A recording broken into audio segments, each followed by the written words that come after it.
Знание симптомов рака может помочь людям как можно раньше поставить диагноз. Для большинства видов рака лечение будет более эффективным, если обнаружить рак на ранней стадии. Разные виды рака имеют разные признаки и симптомы. Признаки и симптомы могут различаться даже у людей с одним и тем же видом разнака. Симптом – это изменение в вашем самочувствии или работе организма. Если у вас появились какие-либо симптомы, обратите внимание на 3 важных аспекта. Первое. Является ли симптом необычным? Это означает изменения в организме, которые не являются для вас нормальными. Возможно, у вас изменилась родинка на коже.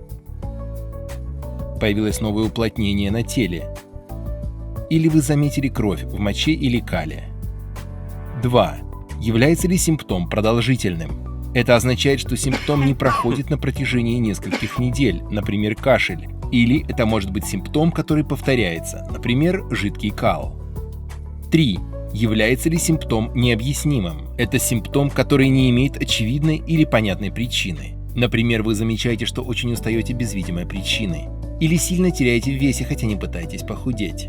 Иногда может быть трудно записаться на прием к участковому врачу или терапевту.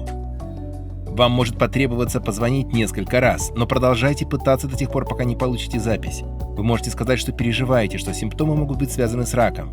И также можете попросить о более длительном приеме, если считаете, что вам это нужно. Во время записи на прием сообщите администратору, если у вас есть дополнительные потребности, например, в устном переводчике. По желанию вы можете попросить, чтобы терапевт был мужчиной или женщиной, хотя это не всегда может быть осуществимо. Важно проверить ваши симптомы, даже если вы считаете их деликатными. Ваш терапевт готов вам помочь. По желанию вы можете привести с собой человека для поддержки. Вы не тратите время своего терапевта, проверяя симптомы, даже если вам нужно будет прийти к нему во 2-й раз.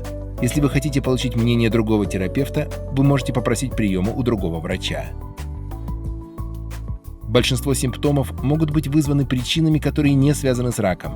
Но если у вас появились новые или необычные для вас симптомы, обратитесь к своему терапевту как можно скорее. Если вы чувствуете беспокойство после визита к терапевту, вы можете попросить о повторном приеме.